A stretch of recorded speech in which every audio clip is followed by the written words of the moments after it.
انشاءاللہ تعالی کچھ دیر کے بعد جلوہ فروز ہونے والی ہیں،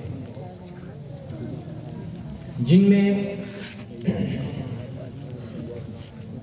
دینی اور روحانی شخصیت ختم نبوت کے قافلہ کے سالار پیران پیر طریقت حضرت مولانا مفتی محمد حسن صاحب دامت برکاتہم العالیہ لاہور سے، اور اسی طرح پاکستان کی معروف دینی اور عصری شخصیت پنجاب یونیورسٹی کے مایہ ناز استاد DHA لاہور کے خطیب اعظم جناب ڈاکٹر حضرت مولانا سرفراز احمد آوان صاحب وہ تشریف لا چکے ہیں، اور کچھ ہی دیر کے بعد ان کا بیان جو ہے آپ کی سماعتوں میں اپنا رس بول رہا ہوگا۔ آج ہمارے جامعہ کے وہ بچے جنہوں نے حفظ قرآن مکمل کیا ہے، وہ اور ان کے والدین یہاں تشریف فرما ہیں، یقیناً مبارکباد کے مستحق ہیں۔ ان کے اساتذہ، جامعہ کے معاونین اور بالخصوص جامعہ کے محتمم صاحب، وہ بھی بہت ہی زیادہ مبارکباد کے مستحق ہیں۔ اسی طرح وہ طلباء کرام جنہوں نے اسکول کے کسی درجے میں بھی امتحان پاس کیا، primary, middle, matric, FA، BA یا MA، اور اس کے ساتھ ساتھ شعبہ درس نظامی سے جن کی فراغت ہوئی، وہ طلباء اور ان کے والدین اور اساتذہ بھی بہت بہت مبارکباد کے مستحق ہیں۔ اور میں جامعہ کی طرف سے، اپنے تمام اساتذہ کی طرف سے، اپنی تمام ٹیم کی طرف سے ان کو، ان کے والدین کو، اساتذہ کو مبارکباد پیش کرتا ہوں۔ عزیزان محترم، تقسیم اسناد کے حوالے سے قرآن مجید کے موضوع پر کچھ گفتگو میں آپ سے کرتا ہوں، چونکہ تمام علوم قرآن مجید کی تشریح و تفسیر ہیں، احادیث رسول یہ بھی قرآن مجید کی تشریح ہے، تفسیر ہے، اور بقیہ جتنے بھی علوم ہیں وہ سب کے سب قرآن مجید کی آواز کو بلند کرنے کے لیے، اس کے معنی و مفہوم کو واضح کرنے کے لیے، اس میں موجود جو پیغام الہی ہے، جو پیغام ربانی ہے، اس پیغام کو ہر سطح، ہر ذہن، ہر عقل کے انسان تک پہنچانے کے لیے ممد اور معاون علوم ہیں۔ یہ تمام علوم کا جو گلدستہ ہے، اس گلدستے کو شعبہ حفظ اور شعبہ درس نظامی سے معامل کیا جاتا ہے۔ دنیا میں جتنے بھی علوم ہیں،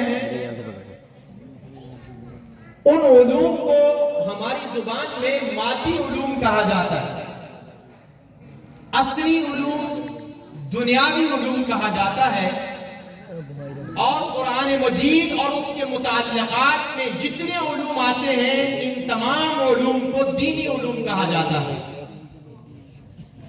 مجھ سے پہلے میرے ایک برخوردار طالب علم نے نظام تعلیم پر بہت عمدہ گفتگو فرمائی، اور انہوں نے حوالہ بھی دیا کہ لارڈ میکالے نے بر صغیر پاک و ہند میں ایک ایسی تفریق پیدا کی جس سے ہمارے درمیان دوریاں پیدا ہونا شروع ہوئی، کچھ لوگ دنیا دار بن گئے اور کچھ لوگ دیندار کہلانے لگے۔ حالانکہ تاریخ اسلام اس بات پر شاہد ہے کہ یہ دو طرفہ نظام تعلیم یا دو رویہ نظام تعلیم کبھی بھی ہمارے اندر رائج نہیں رہا۔ میں اگر مخصوص شخصیات کا نام لے کر آپ کو بتاؤں تو آپ کو حیرانی ہوگی کہ ائمہ فقہ جو اپنی تعلیمی مہارت کی بنا پر دین کے علمبردار کہلائے، ان میں سب سے بڑے امام اعظم ابو حنیفہ رحمہ اللہ تعالی ہے۔ آپ اپنے علوم کے عصری علوم کے بہت بڑے ماہر تھے، بلکہ دینی علوم کی ایک شاخ جسے علم کلام کہتے ہیں، وہ اس وقت کا ایک دینی اور مادی علم تھا۔ آپ اس علم میں اتنی صلاحیت اور اتنا مقام رکھتے تھے کہ لوگ آپ کی طرف اشارہ کر کے کہتے تھے کہ امام اعظم ابو حنیفہ علم کلام کے ماہر جا رہے ہیں۔ اسی طرح اگر تصوف میں سے ایک شخصیت کا میں نام لوں، ہمارے معزز مہمان، جیسا کہ میں نے آپ سے پہلے ذکر کیا، پاکستان کی دینی اور عصری شخصیت، ہمارا فخر، ہمارے بہت ہی مکرم و محترم استاذ الاساتذہ حضرت مولانا پروفیسر ڈاکٹر سرفراز احمد آوان صاحب اس وقت سٹیج پر جلوہ افروز ہو رہے ہیں۔ ایک نعرہ تکبیر بلند کیجئے، جلسے کا خوبصورت ماحول بنائیے۔ نعرہ تکبیر، نعرے پہ ہاتھ اٹھانا کوئی بدعت نہیں ہے، آپ ہاتھ بھی اٹھا سکتے ہیں۔ نعرہ تکبیر، یہ آپ کی قلبی کیفیت کا اظہار ہے جو آپ اپنے ہاتھ سے اعضاء و جوارح سے کر سکتے ہیں۔ نعرہ تکبیر، تکبیر، تکبیر، نعرہ رسالت۔ پاکستان، پاکستان، جامعہ حنفیہ دینی مدارس، مولانا ڈاکٹر سرفراز احمد آوان صاحب۔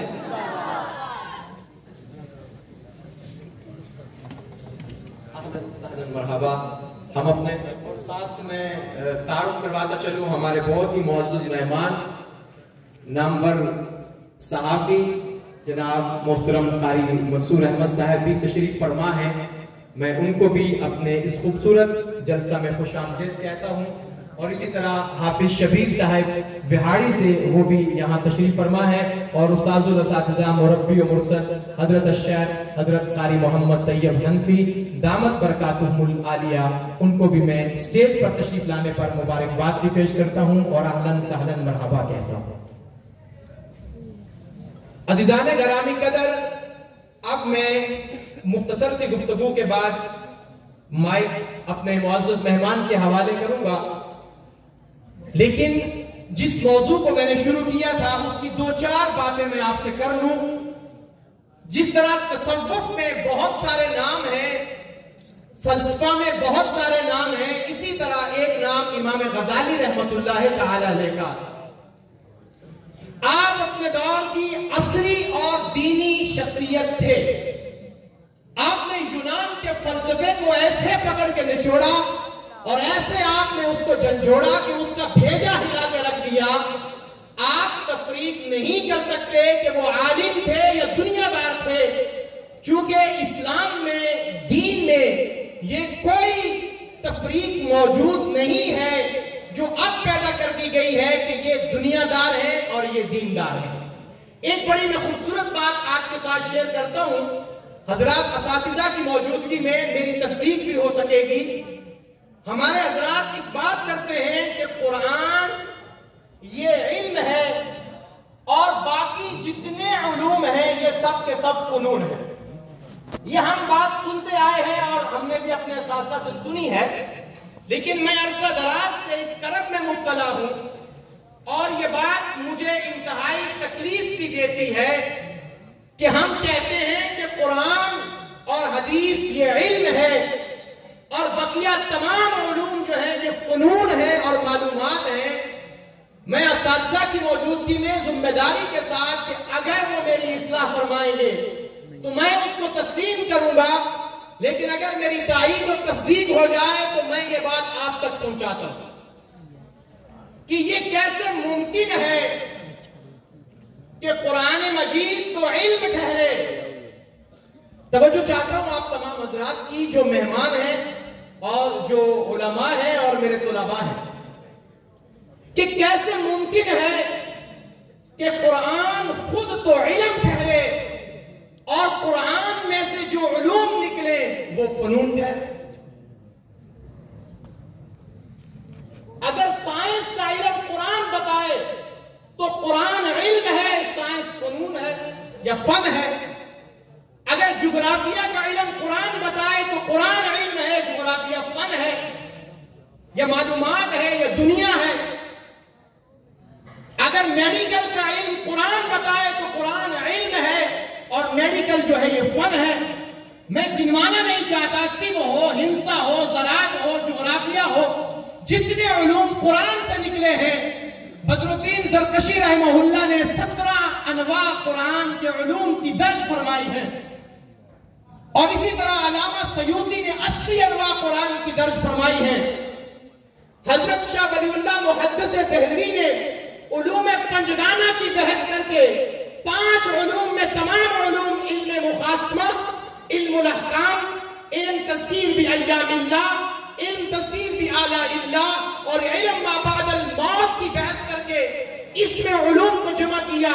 لیکن میں ایک بات عرض کروں ذمہ داری سے، میں نے متاخرین کی جب کتابوں کو دیکھا تو مجھے سینکڑوں علوم قرآن کے دکھائے گئے، اور میں نے خود زمانہ طالب علمی سے اب تک کئی 100 علوم کی نشاندہی کر کے اپنے رجسٹر پہ لکھا ہے یہ علم بھی قرآن سے نکلا ہے، اس علم کا اشارہ قرآن دیتا ہے، اس علم کا کنایہ قرآن سے ملتا ہے۔ مجھے بتائیے کیا یہ ہمارے ذہنوں کے اندر ایک اس دین کے ساتھ یہ ہمارے ذہنوں کے اندر پیدا کی گئی ایک تشکیک نہیں ہے کہ قرآن کو علم کہا، سائنس کو فن کہہ کے چھوڑ دیا، قرآن کو علم کہا، جغرافیہ کو فن کہہ کے چھوڑ دیا، قرآن کو علم کہا، اور میڈیکل کو فن کہہ کے چھوڑ دیا، قرآن کو علم کہا، اور ہندسہ کو فن کہہ کے چھوڑ دیا۔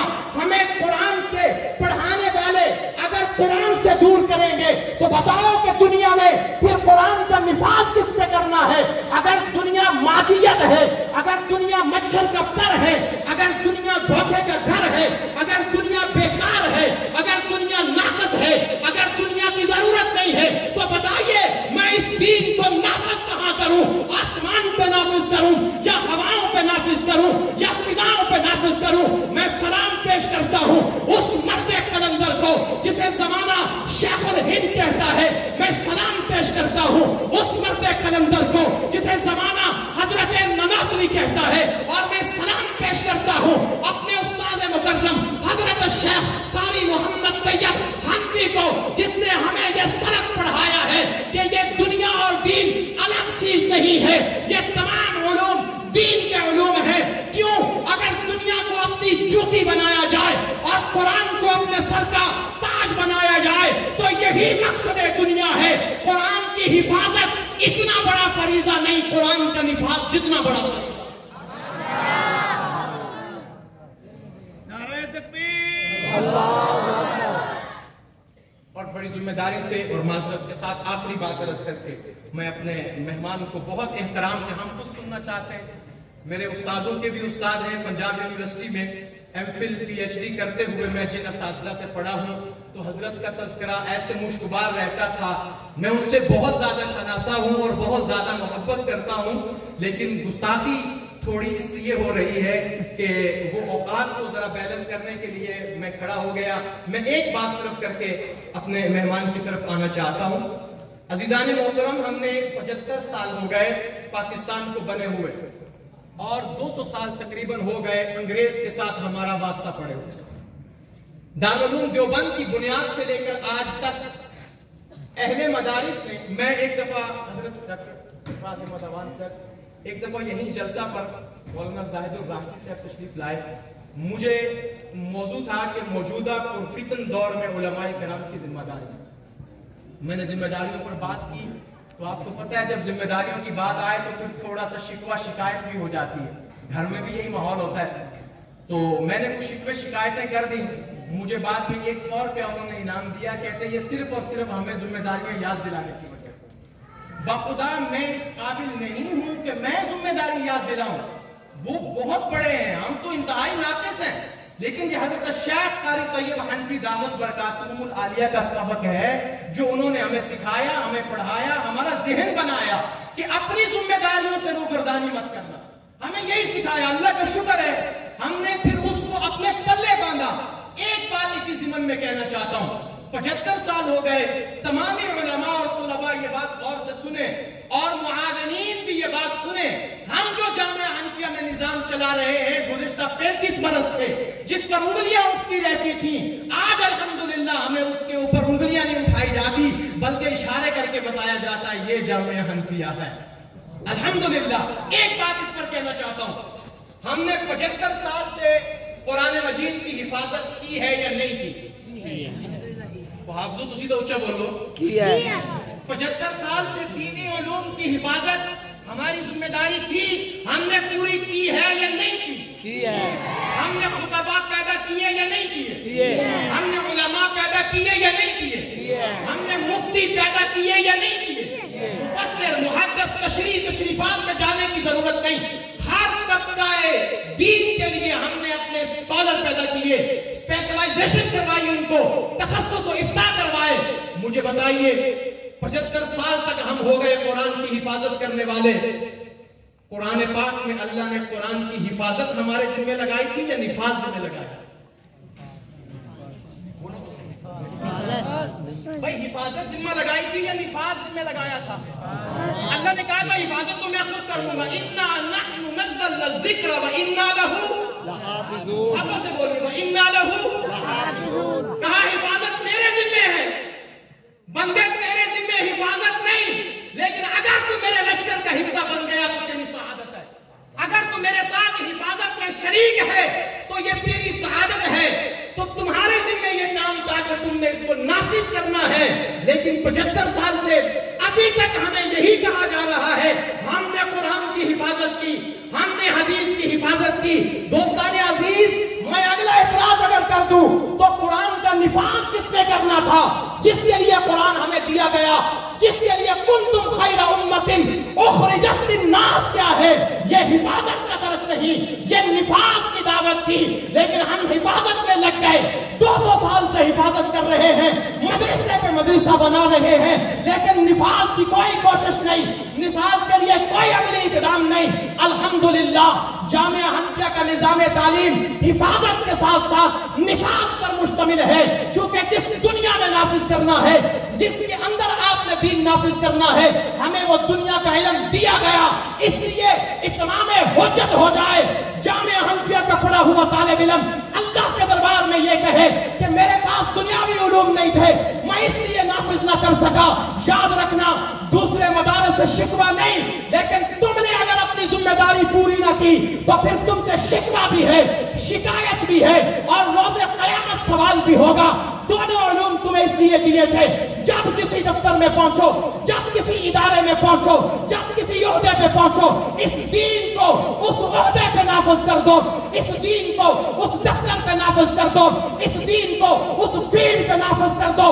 اب تک جو کیا ہے وہ قابل تقلید ہے، قابل تعریف ہے، لیکن میرے ساتھ عہد کرو اس دنیاوی علوم کو ہم اس دنیا میں اسلام کے نافذ کرنے کے لیے انشاءاللہ استعمال کریں گے. ہم یہاں سے فراغت کے بعد صرف اور صرف روزی روٹی کا چکر نہیں چلائیں گے بلکہ اس کے نفاذ کی ہر عملی کوشش کا بھرپور حصہ بنیں گے.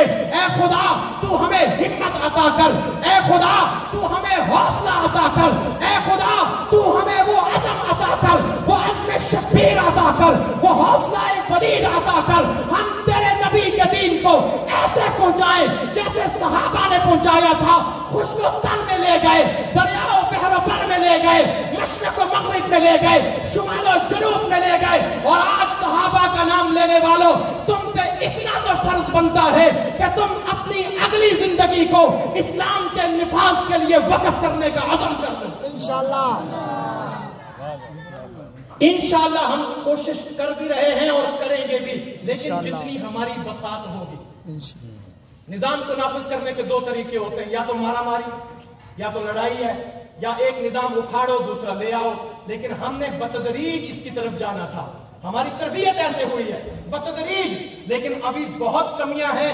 انشاءاللہ ایسے سکولر آتے رہیں گے, ہمیں بتاتے رہیں گے, اور ہم اپنی ذمہ داریوں کو پہلے سے بہتر طریقہ سے پورے کرنے کے لیے انشاءاللہ کوششیں کرتے رہیں گے. انشاءاللہ اس چیز کے انتظار میں نہ رہیں.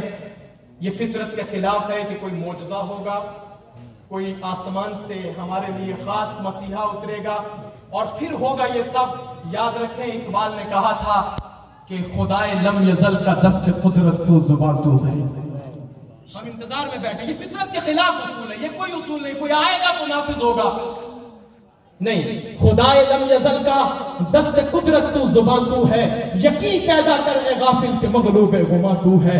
پرے ہے چرخ نیلی فام سے منزل مسلمان کی, ستارے جس کی کرتے راہو وہ کارواں تو ہے. مکان فانی مکی آنی ازل تیرا ابد تیرا, خدا کا آخری پیغام ہے تو, جاویداں تو ہے. ہنا بندے عروس لالا ہے خونے جگر تیرا, تیری نسبت براہیمی ہے معمارے جہاں تو ہے.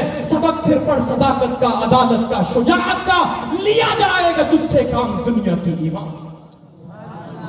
انشاءاللہ ہم نے کوشش کرنی ہے, جامعہ کے اس نظم کو پھیلانا ہے, اور انشاءاللہ دین کی جو بھی کوشش ہوگی ہم کرتے رہیں گے اپنے اساتذہ کی رہنمائی میں. اب میں اپنے معزز مہمان کو دعوت دینے کے لیے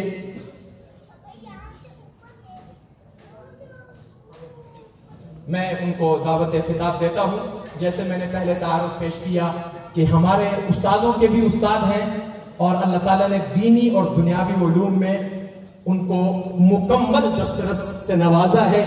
یہاں کی وہ اسپیشل ڈگری جو ہے عالم و افتاء, اس ڈگری کا بھی اللہ نے ان کو باسماں بنایا, اور ڈاکٹریٹ بھی انہوں نے کیا, اور کئی ڈاکٹریٹ کے استاد ہیں.